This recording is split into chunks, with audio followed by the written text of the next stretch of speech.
guys, happy Saturday. I wanted to talk about a New York Post columnist. Her name is Miranda Devine, again of the New York Post. And she was interviewed on KUSI. And it was really interesting to me because we got to see firsthand a reaction regarding this social media cover up with Twitter and Facebook. So she went on to say that Facebook and Twitter has conspired to censor New York Post's story, and that it actually frightens the left, Twitter, Facebook, those, I'm going to call them what they are, communist media, communist owned people who have ties to communism and to the Democratic Party, which is basically all the same thing, communism and the Democratic Party, radical left.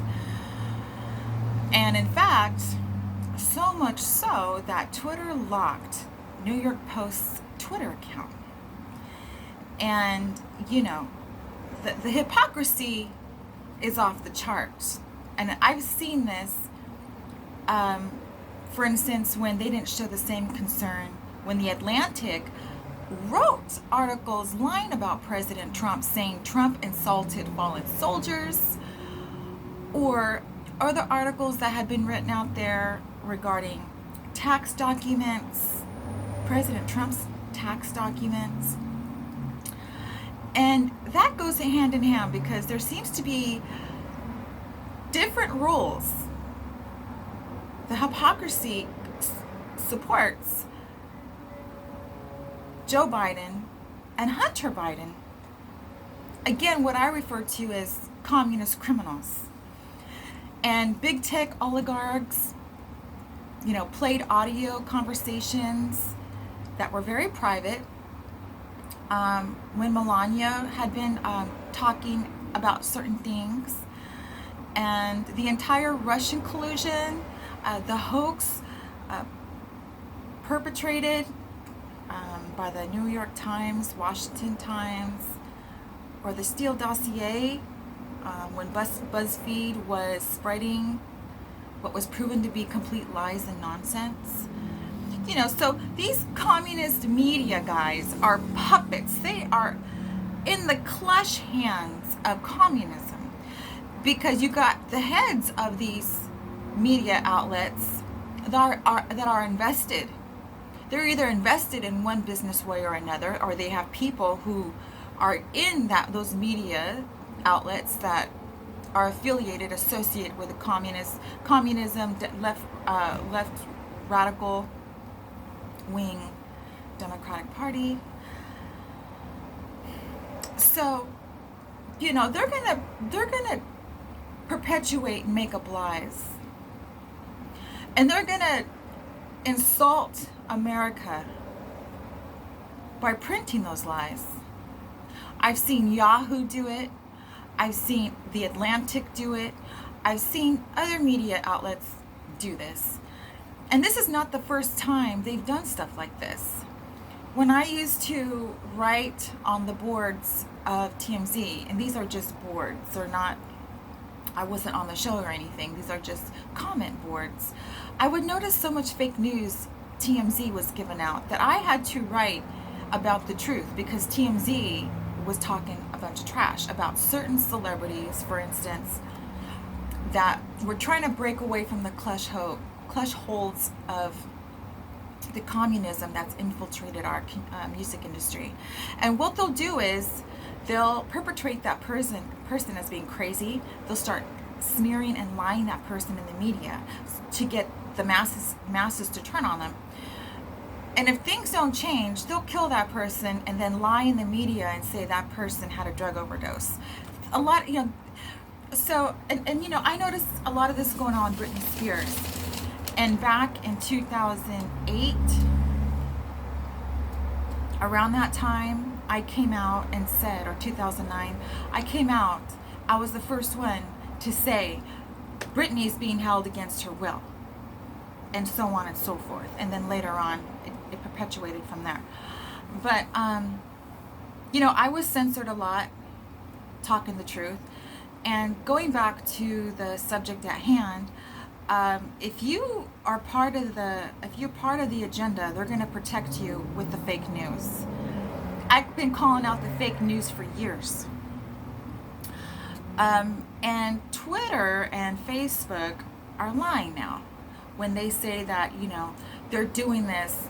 They're just trying to protect the public and stop malicious information.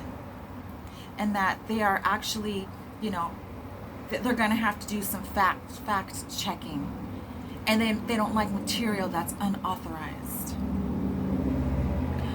They can flood the masses with unauthorized, or invalidated information. And it's okay. Especially when it comes to Trump or or his family.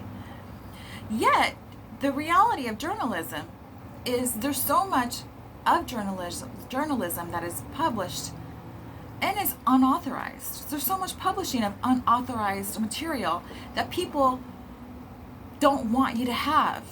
That's just the way it goes in journalism. And this is what Mrs. Divine was saying.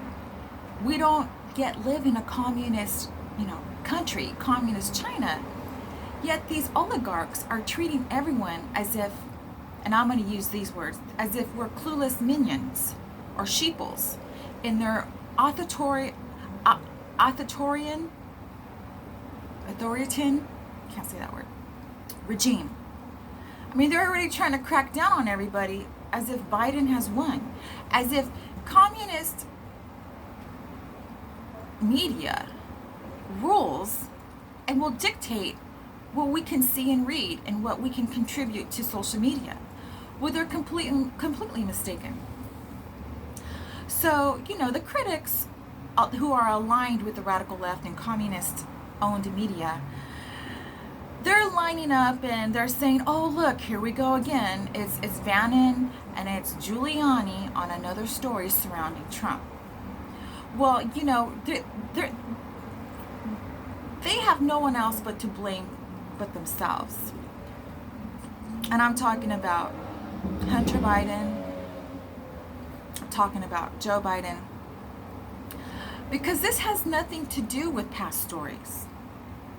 Rudy Giuliani was the one that brought the laptop hard drive to the Post because Hunter Biden left his laptop at a Mac repair shop last April in Delaware. And after he abandoned his laptop, he failed to ever pick it up. And not only that, the shop owner had it for 8 months. He had this laptop in his possession for 8 months. And Hunter Biden owed the shop owner money because there was water damage to the laptop and the shop owner had repaired it. So at that point, the shop owner looks to see what's, on the hard drive, because one day he's watching television and sees impeachment stuff, and then it starts to ring a bell with him. And as he looks to see what's on the hard drive, he contacts the FBI. He becomes concerned. They pick up the laptop and they do nothing. The shop owner then contacts a senator, a conservative, Mike Lee. No response. He sends emails to conservative groups. No response. He then sends an email to Rudy Giuliani. And Rudy is the only one who pays attention to this guy and bears the story, which is where we're at now. So,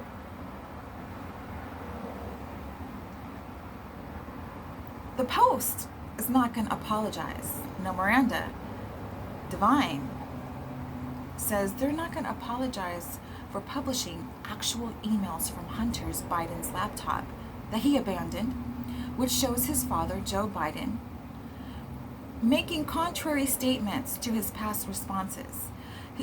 Everything when the media has asked him about all the corruption he's been in, he's denied it. And that, Joe Biden doesn't know anything about Burisma. He knows nothing about his son's business dealings overseas. However, the emails on this laptop show Hunter coordinated a meeting with one of the top executives at Burisma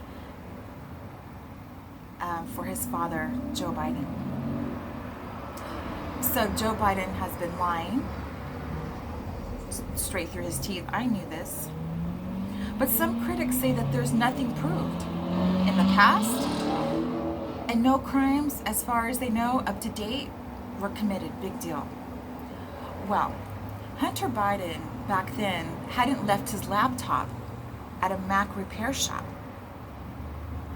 Also, he not only failed to pick it up, but in the past, investigations were not very thorough. The left makes excuses. The left does everything they can to deny and hide and sweep under the carpet all the crimes of Biden and his family that they're involved with. And